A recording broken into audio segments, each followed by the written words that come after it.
peito adorar, Senhor. Os teus lábios dirão que tu és Senhor. O mundo verá teu poder, céus e terra irão te adorar, meu Deus, teu nome exaltará. Sejas louvado, Senhor e meu Deus, tu és a glória e teu é o poder. Não haverá outro rei, outro Deus com tanto amor. Deus vencedor, meu Senhor e meu Rei, o Deus que sempre me salvará, o Deus que sabe quem sou, Ele sempre me amará.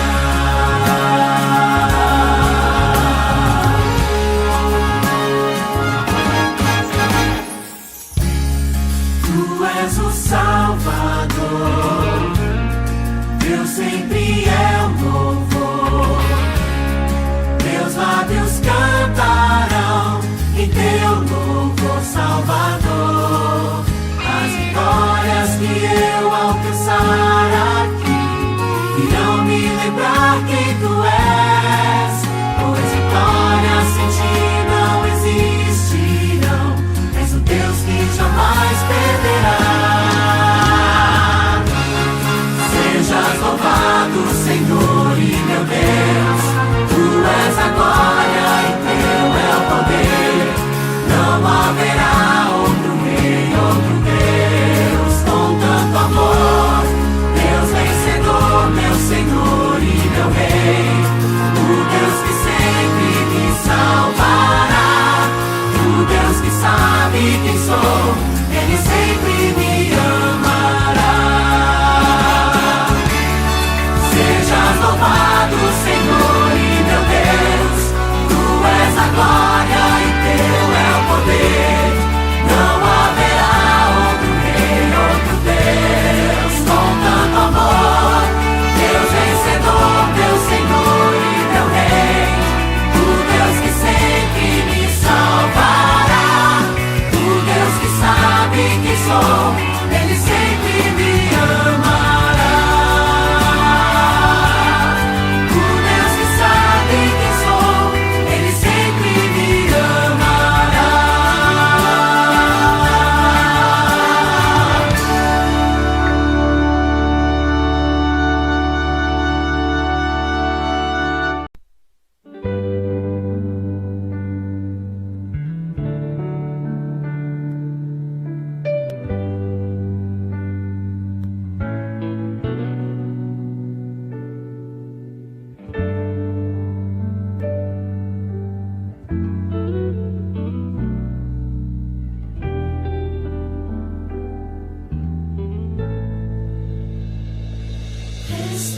Restaura meu ser,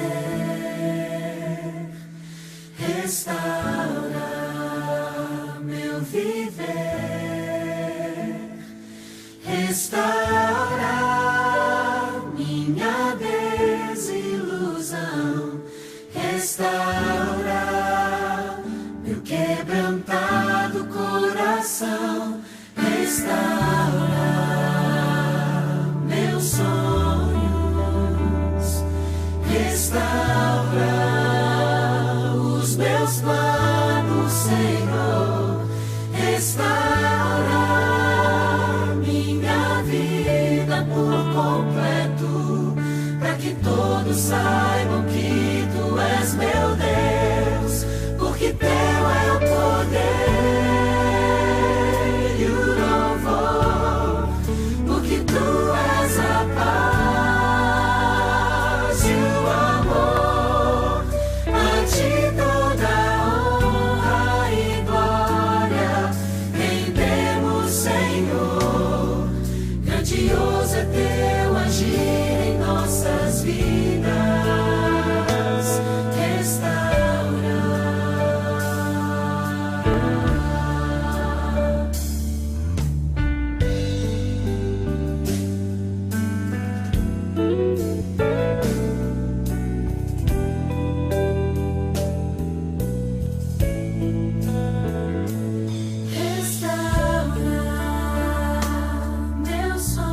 agir em nossas vidas, porque teu é o poder.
Boa noite, queridos amigos, queridos irmãos, queridos visitantes.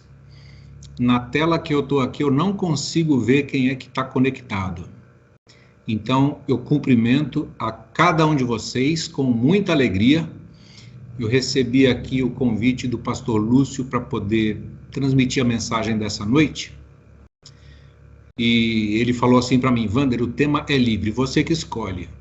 Beleza. Então eu vou escolher uma das histórias que são mais marcantes para mim dentro da Bíblia. E assim eu fiz. E eu quero compartilhar com você um pouquinho dessa história nessa noite. A história é poderosa, a história é gostosa e dá para a gente tirar diversas lições em cima dessa história. Eu vou tirar ao final 4 lições. Mas com certeza dá para se tirar muitas mais lições desse tema que nós vamos falar hoje.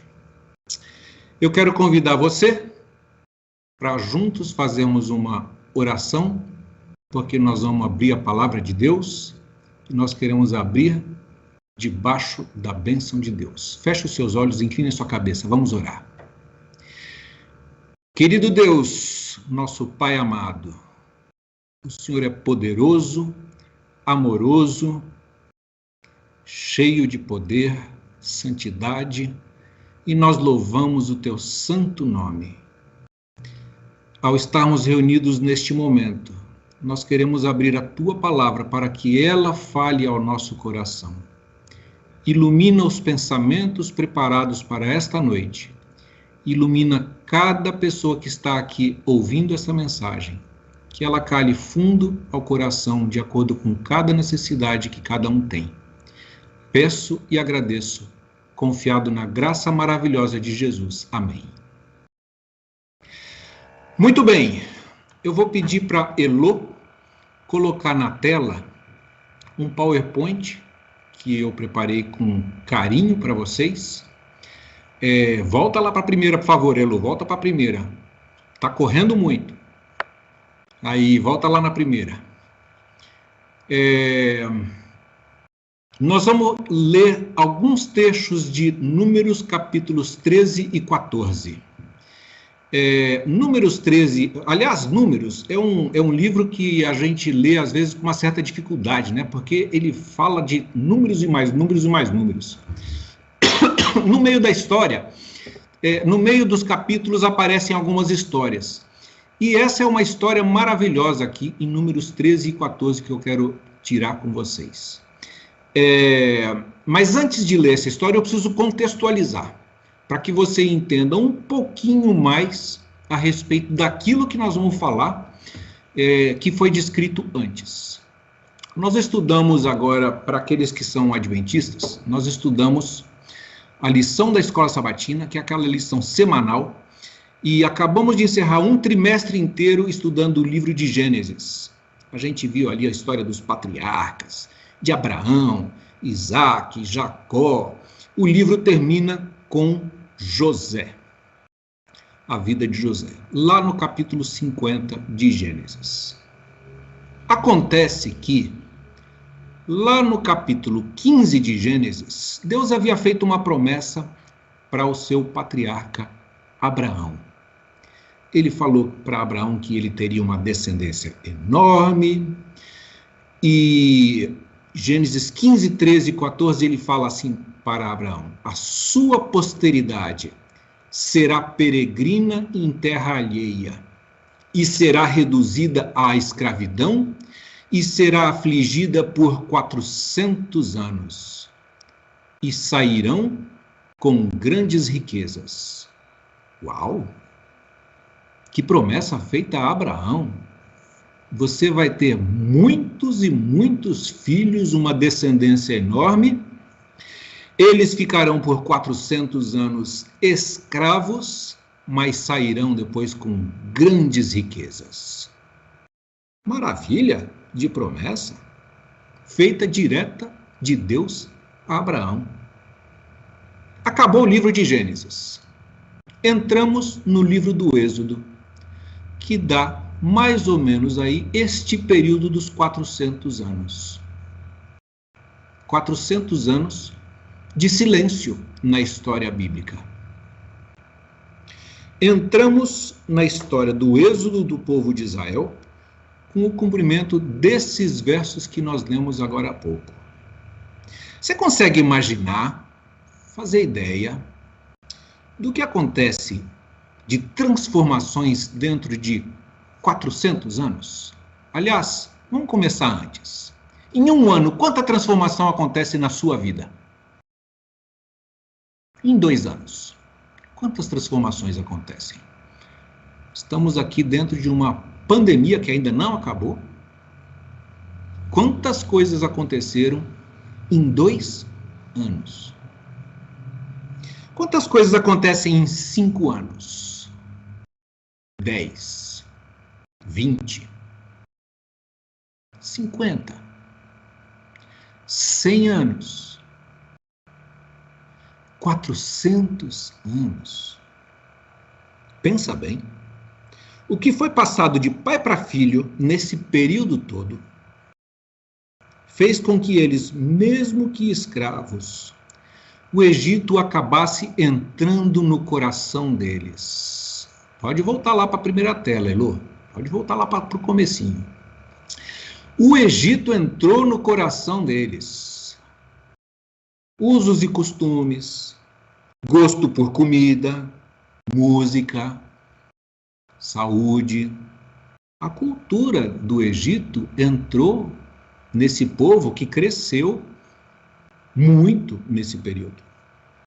Mas lembre de uma coisa: Deus nunca desampara. E ele tinha feito uma promessa a Abraão lá atrás, de que eles seriam escravos, mas sairiam um dia.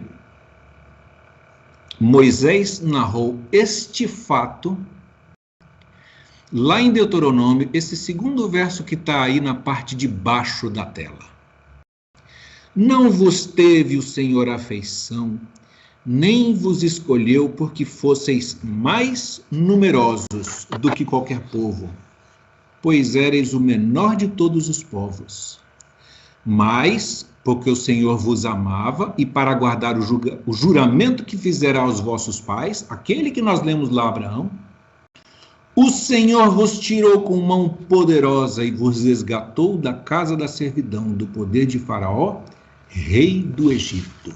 Isso está lá em Deuteronômio, registrado em Deuteronômio 7, versos 7 e 8. Desculpa, gente. De vez em quando eu estou tossindo. Eu estou fazendo força aqui para não tossir. Vocês todos conhecem a história do Êxodo. A história da saída do povo de Israel. Quantas coisas aconteceram de maravilhosas que mostraram a mão de Deus poderosa sobre o povo de Israel. Na próxima tela, Elô, eu tenho ali alguns itens que eu quero mostrar para vocês o que é mão poderosa de Deus. 10 pragas, por volta de 2 milhões de pessoas saíram a peregrinar no deserto, que não tinha água e nem comida. Água e comida? Deus providenciou tudo. E proteção para os perigos do deserto? Deus também providenciou. A coluna de fogo à noite, a nuvem durante o dia. Eles atravessaram o Mar Vermelho em seco. Ali no Mar Vermelho, o exército do Egito foi derrotado, e não enterrado, mas todo afogado. Venceram batalhas, mesmo sem serem soldados. Presenciaram o grande poder de Deus lá no Monte Sinai e nas ações do tabernáculo. As provisões divinas eram testemunhadas diariamente. Nem as vossas vestes, tampouco as sandálias dos vossos pés se desgastaram. Foi assim que Moisés narrou lá em Deuteronômio 29, verso 5. Quantas ações miraculosas mais você pode, ao pensar nessa história, imaginar que Deus fez para aquele povo? Diversas. Pensa na sua vida. Quantas ações miraculosas, com mão poderosa, Deus já fez na sua vida? Você já reconheceu ações poderosas de Deus na sua vida ou você deixou passar batido? Quando a gente ora, que a gente agradece a cada dia pelas ações de Deus na nossa vida, quantas delas são com mão poderosa? Pense nisso. Vamos seguindo. Vamos seguir a nossa história. Porque eu ainda não entrei no tema da nossa história. Eu estou fazendo a introdução ainda. Próxima tela, Elô, a gente tem aí o seguinte.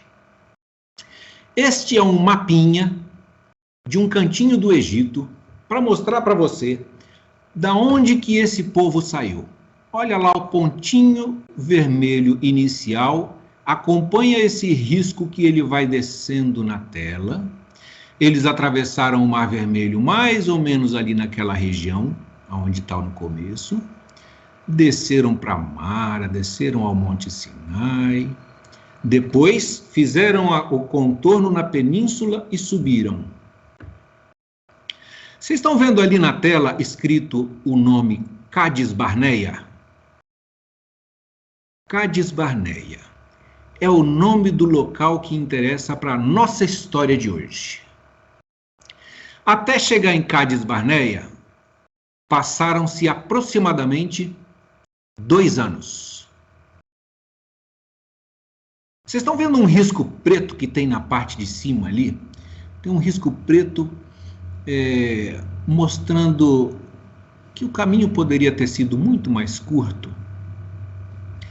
Mais ou menos 1 mês eles poderiam ter feito esse percurso todo.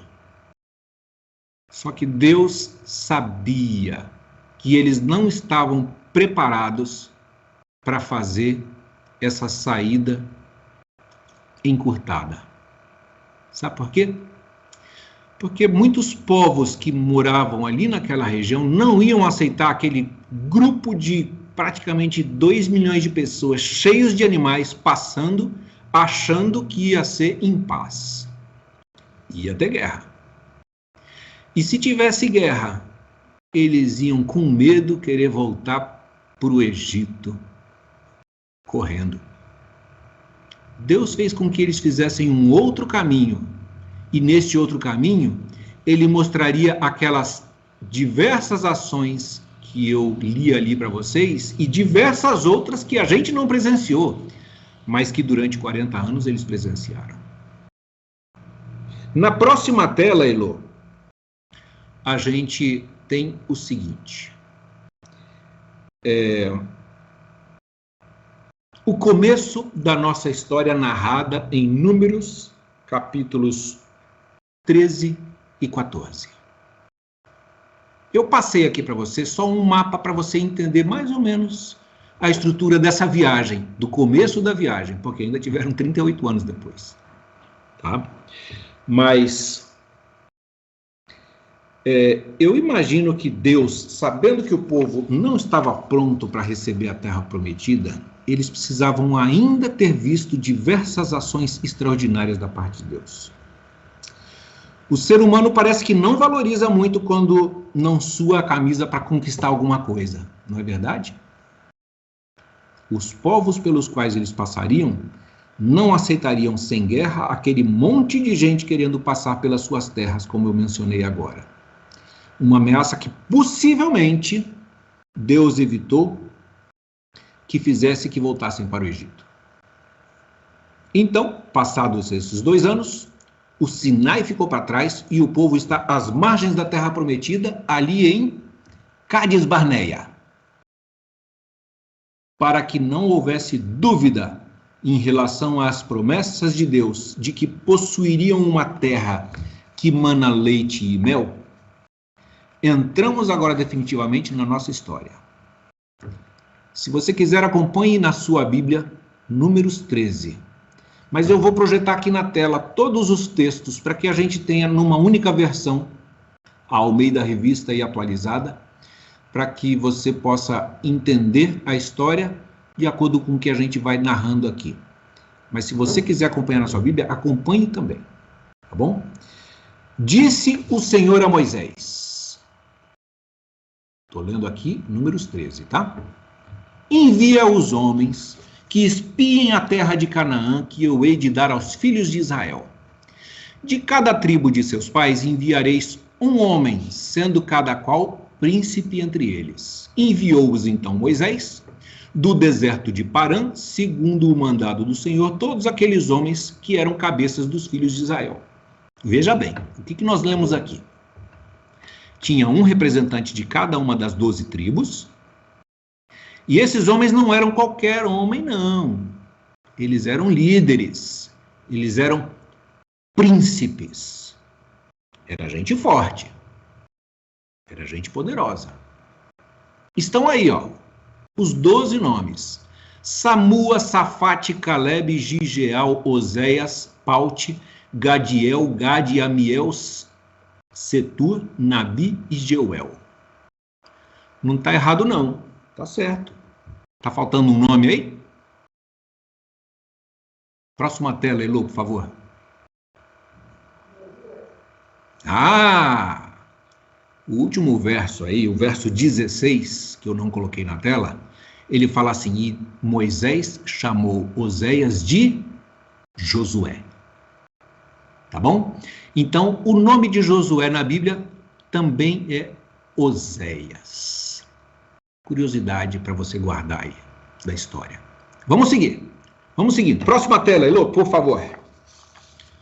Enviou-os, pois, Moisés a espiar a terra de Canaã e disse-lhes: subi ao Neguebe e penetrai nas montanhas.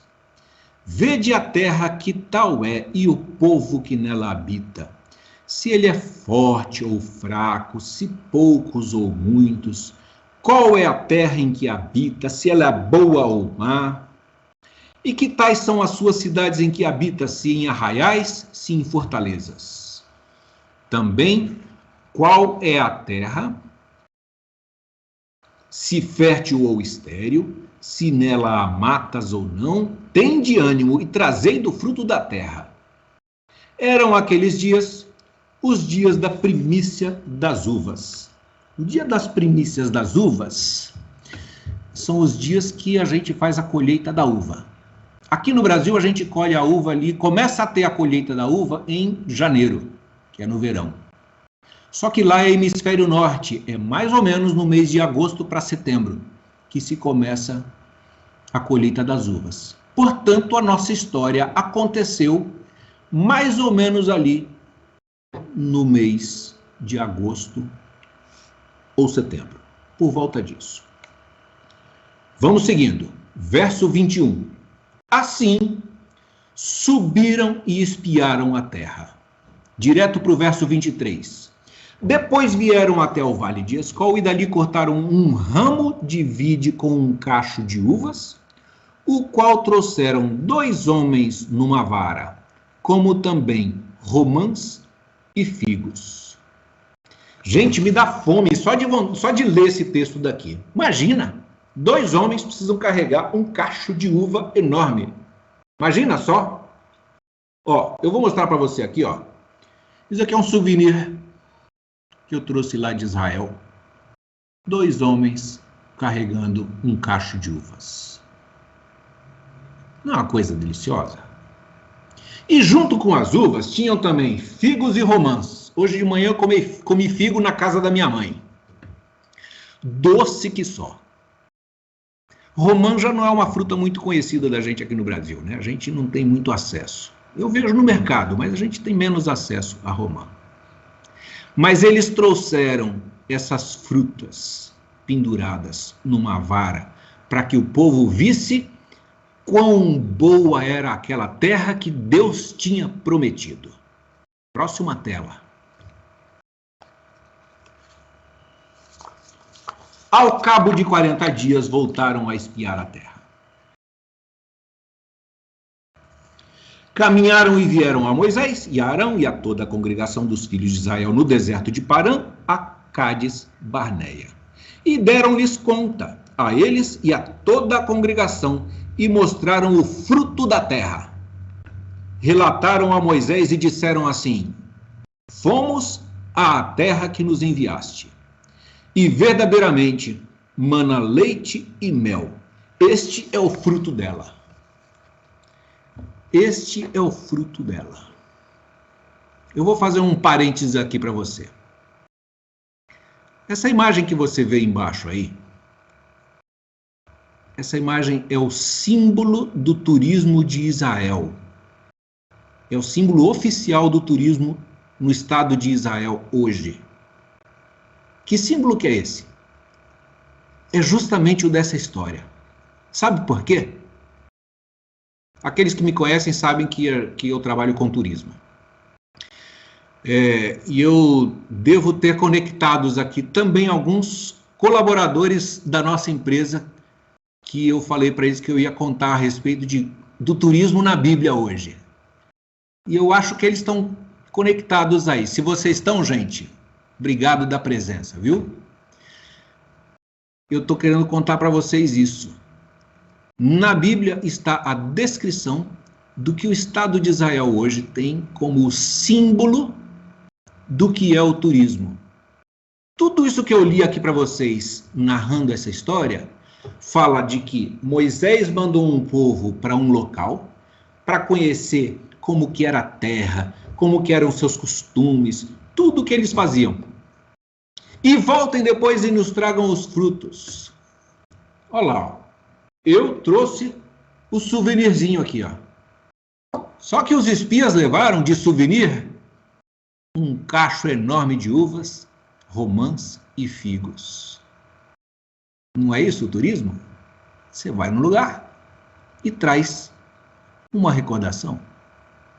Ficou aí de curiosidade para vocês conhecerem um pouquinho mais a respeito desse tema. Mas, gente, se a nossa história tivesse acabado por aqui, estava uma maravilha. Já pensou? O povo chegou, os espias chegaram, contaram para eles essa terra que tem esse monte de fruto maravilhoso, lindos, deliciosos, gostosos. Vamos partir para o abraço, vamos logo invadir, vamos ganhar a nossa terra prometida. Infelizmente, não foi isso que aconteceu. Próxima tela.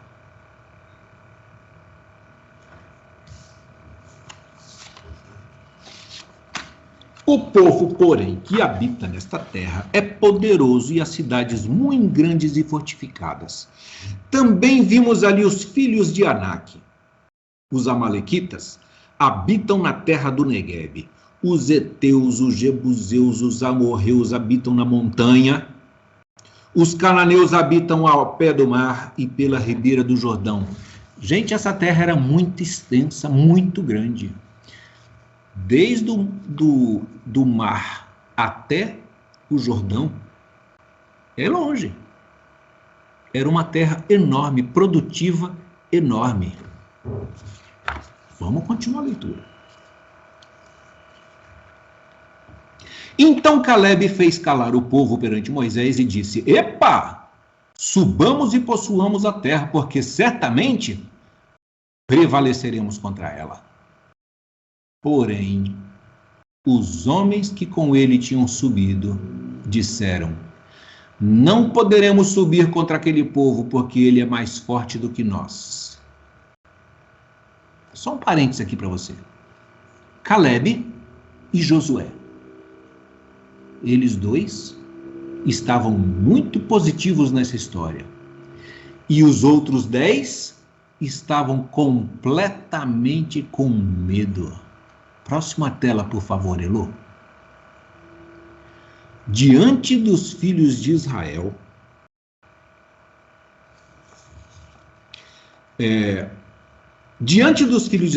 infamaram a terra que haviam espiado, dizendo: a terra pelo meio da qual passamos a espiar é terra que devora os seus moradores. E todo o povo que vimos nela são homens de grande estatura. Vimos ali gigantes, Os filhos de Anak são descendentes de gigantes, e éramos aos nossos próprios olhos como gafanhotos, e assim também o éramos aos seus olhos. Levantou-se, pois, toda a congregação, e gritou em voz alta, e o povo chorou aquela noite. Estamos aqui já no capítulo 14, tá bom? Para quem está lendo na sua própria Bíblia, nós estamos no capítulo 14. Todos os filhos de Israel murmuraram contra Moisés e contra Arão, e toda a congregação lhes disse: tomara tivéssemos morrido na terra do Egito, ou mesmo nesse deserto. Por que nos traz o Senhor a essa terra para cairmos à espada e para que nossas mulheres e nossas crianças sejam por presa? Não nos seria melhor voltarmos para o Egito? E diziam uns aos outros: levantemos um capitão, levantemos um líder e voltemos para o Egito. Gente, que coisa triste, hein? Moisés e Arão caíram nesse momento diante da congregação, tristes e arrasados. Josué e Caleb, indignados, fizeram uma cena que se repete diversas vezes na Bíblia quando uma pessoa fica indignada. Rasgaram as suas vestes.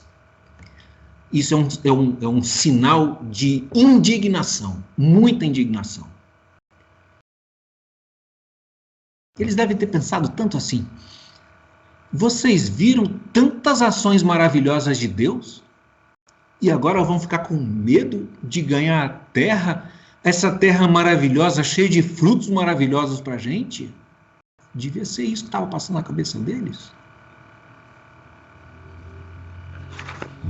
Vamos seguindo. Verso 7. Próxima tela, Ilô. E falaram a toda a congregação dos filhos de Israel, dizendo: a terra pelo meio da qual passamos a espiar é muitíssimo boa. Se o Senhor se agradar de nós, então ele nos fará entrar nessa terra e nos dará terra que mana leite e mel. Não sejais rebeldes contra o Senhor e não temais o povo dessa terra, porquanto como pão os podemos devorar. Retirou-se deles o seu amparo. O Senhor é conosco, não os temais. Apesar disso, toda a congregação disse que os apedrejassem. Porém, a glória do Senhor apareceu na tenda da congregação a todos os filhos de Israel. Consegue imaginar essa cena? Um povo revoltado, querendo acabar com eles, e alguma cena aconteceu. Eu não sei se foi o tabernáculo que se iluminou, mas eu sei que eles viram a glória de Deus aparecendo e ficaram muito atemorizados. Nesse momento, a Bíblia registra uma oração que Moisés faz a Deus, pedindo perdão pelos pecados do povo, pela incredulidade deles. É uma oração muito linda que eu quero deixar de lição de casa para você. Depois vai lá e lê. Números 14, versos 13 a 19. Moisés tentando interceder pelo povo. E sabe o que foi que aconteceu? Próxima tela, por favor, Elô. Tornou-lhes o Senhor, segundo a tua palavra, Moisés, eu perdoei. Mas, aí é que está o negócio. Porém, tão certo como eu vivo e como toda a terra se encherá da glória do Senhor, nenhum dos homens que, tendo visto a minha glória e os prodígios que fiz lá no Egito e no deserto, me puseram à prova já 10 vezes e não obedeceram a minha voz. Nenhum deles verá a terra que com juramento prometi a seus pais. Sim, nenhum daqueles que me desprezaram haverá. Que duro, hein? Pulando para o verso 29. Neste deserto cairá o vosso cadáver, como também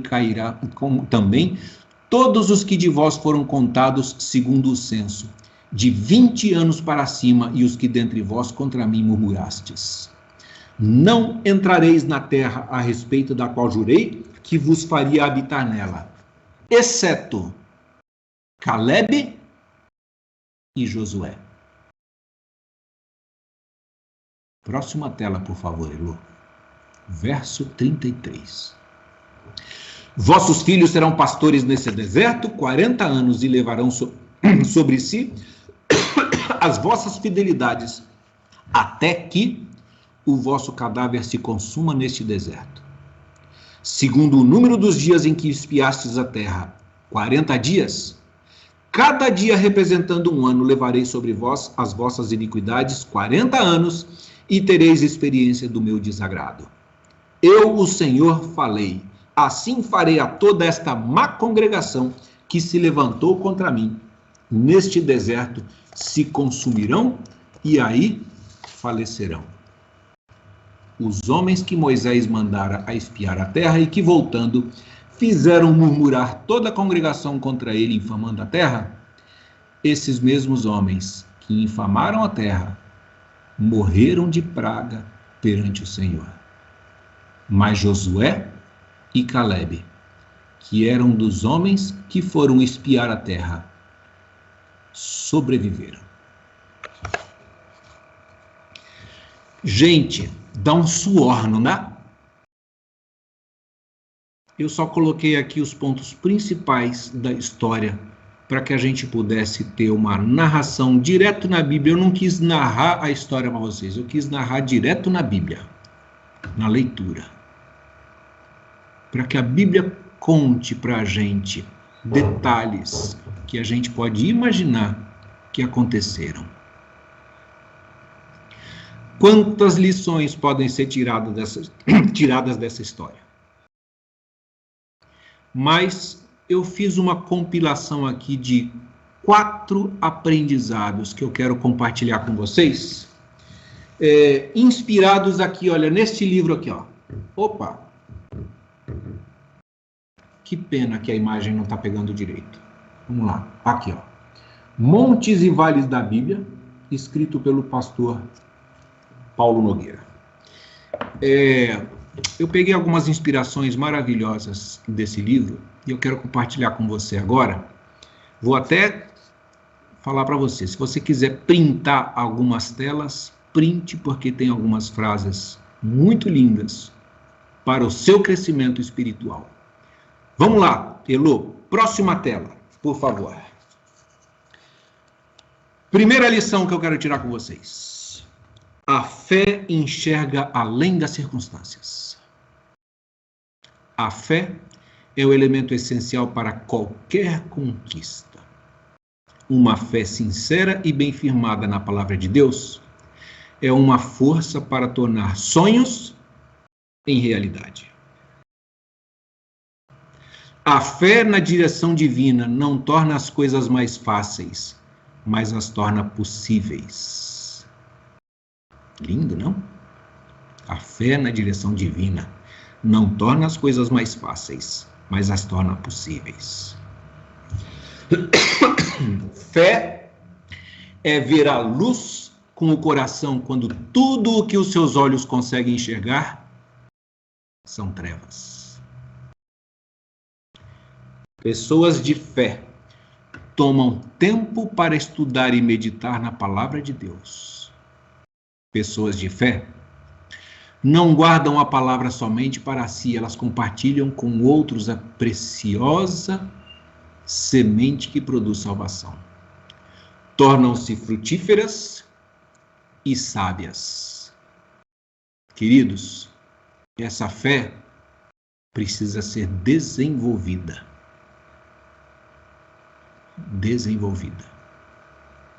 Pode tirar uma foto dessa tela e nós vamos seguir para a próxima. Segunda mensagem que eu quero deixar com você é a respeito da atitude pessimista. Aqueles 12 homens eram todos líderes, lembram-se? Príncipes. 10 deles foram pessimistas, derrotistas. A agenda negativa leva liderados ao desânimo, ao medo, às incertezas, à inanição. Foram uma influência para o povo pensar nos gigantes, nas impossibilidades e nos problemas. Saiba uma coisa: Deus tem a solução. A atitude dos espias demonstra que quando se perde a fé em Deus, o resultado é uma distorcida avaliação de si mesmo e das circunstâncias ao seu redor. Cuidado com pessoas tóxicas. Cuidado para também não ser tóxico para as pessoas ao seu redor. Se você tem pensamentos negativos e está afirmando antecipadamente para você mesmo que não vai dar certo, a possibilidade de fracasso é muito grande. Pensamentos negativos atraem atitudes e ações negativas e frustradas. Próxima tela, Elô, por favor. Vamos falar um pouquinho mais de atitude pessimista? É preciso treinar o cérebro para pensar positivamente. Do contrário, ele vai trabalhar contra nós e limitar as nossas realizações. O próprio apóstolo Paulo afirma isso lá em Filipenses 4:8. Finalmente, irmãos, tudo que é verdadeiro, tudo que é respeitável, tudo que é justo, tudo que é puro, tudo que é amável, tudo o que é de boa fama.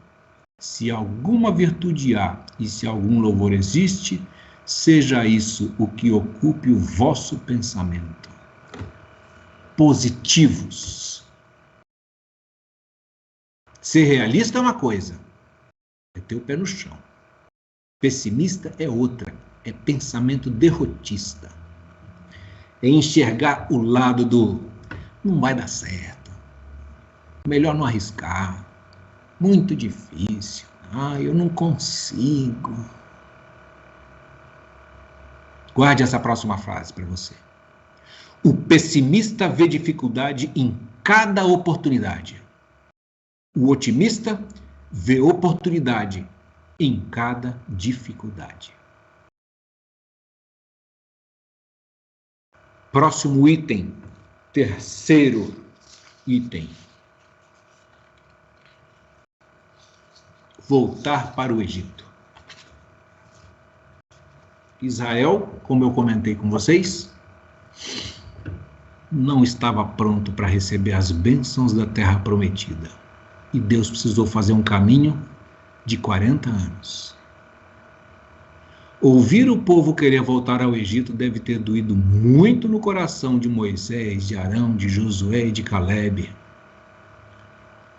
Mas eu imagino que doeu muito também no coração de Deus. Ver tamanha ingratidão para tantas ações maravilhosas que Deus tinha feito para eles.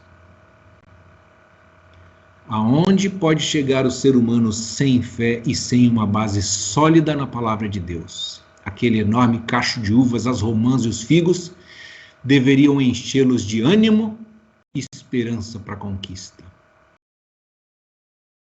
Pense na sua vida. Você já ouviu falar de zona de conforto? Uma vez uma amiga falou para mim assim: Wander, a minha vidinha aqui tá tão boa. Como é que tá a sua vidinha aí? Tá boa? Cuidado com a zona de conforto.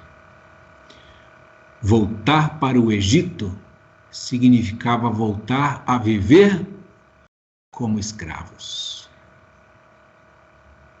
A pior escravidão não é a que obriga a trabalho forçado, mas a escravidão da mente a uma vida sem perspectiva e sem propósito.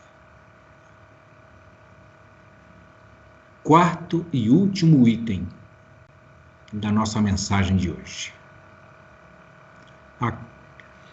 Nem tudo está perdido. Leve essa mensagem no seu coração. A cada dia da nossa vida, é preciso escolher trilhar o caminho da fé. A fé que vê o invisível, que crê no impossível, que pede o impensável e que celebra quando Deus transforma o impossível em realidade. Josué e Caleb escolheram exatamente esse caminho. Esse caminho nos leva a perseverar e presenciar as grandes obras que Deus quer realizar em nós e através de nós. Josué e Caleb demonstraram coerência e confiança na direção divina.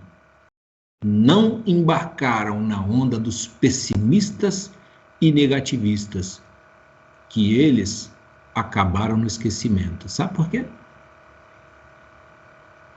A história não tem lugar para quem só enxerga o lado negativo. Já aqueles que têm outro espírito, esses são os que escreveram a história. A prova disso é que a gente sabe dos nomes de Josué e Caleb, mas a gente não sabe os nomes de nenhum dos outros. Na jornada para Canaã Celestial, meus queridos amigos e irmãos, podemos nos deparar com gigantes em forma de problemas com pessoas, problemas com a nossa própria família, problemas com um vício, problemas com um mau hábito, com tendências, até mesmo falhas de caráter que desafiam a nossa fé. Esses gigantes tentam obstruir o nosso caminho para o céu. Nossa única salvaguarda para vencê-los é por meio da fé, oração e ação. Persevere, meu querido amigo, meu querido irmão, no caminho da fé, porque fé é sinônimo de vitória. Você tem sido otimista? Tem vencido o desânimo? Tem contagiado outras pessoas com o seu positivismo? Lembre-se dessa história e decida exercer fé em Deus e nas suas promessas, porque grandes coisas Ele deseja fazer por você e através de você. Não se esqueça, fé é igual a vitória. Nós vamos agora cantar um hino que fala exatamente isso. Fé é vitória. E em seguida nós vamos orar para encerrar a nossa mensagem dessa noite.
Vamos orar?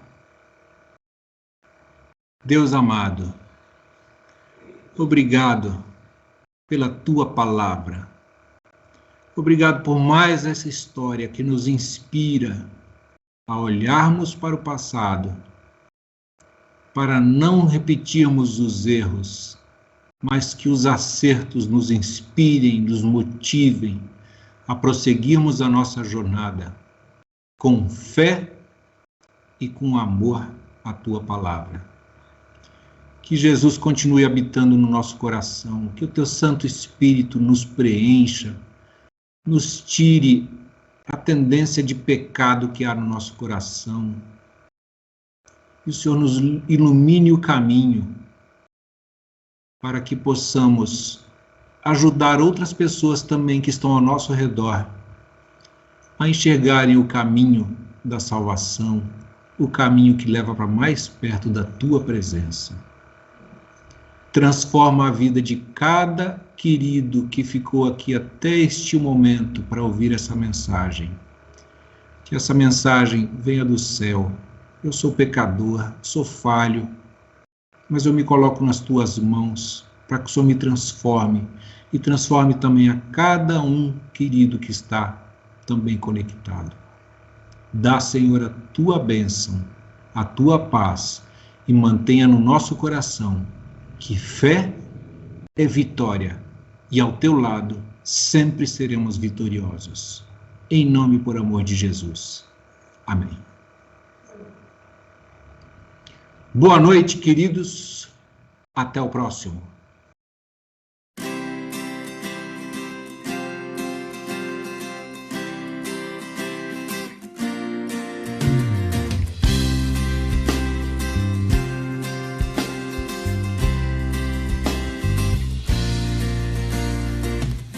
Senhor, em mim habitar, pois quero ser templo teu. Quando eu sair deste lugar, que Jesus permaneça em mim.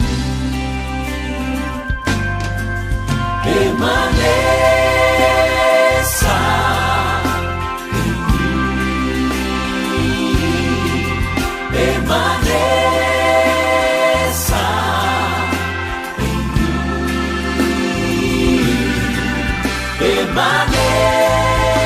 Permaneça em mim, meu Senhor, permaneça em mim. Venha, Senhor, em mim habitar, pois quero ser templo teu.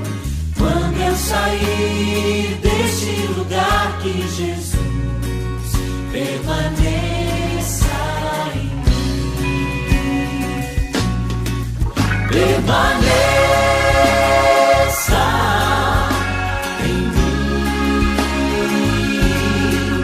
permaneça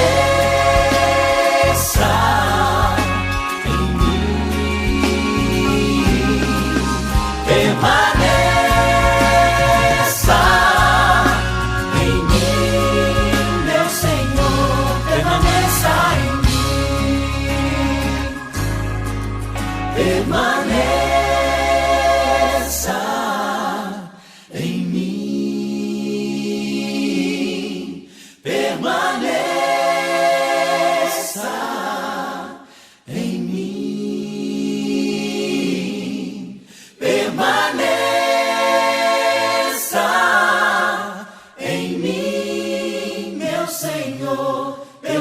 cabeça.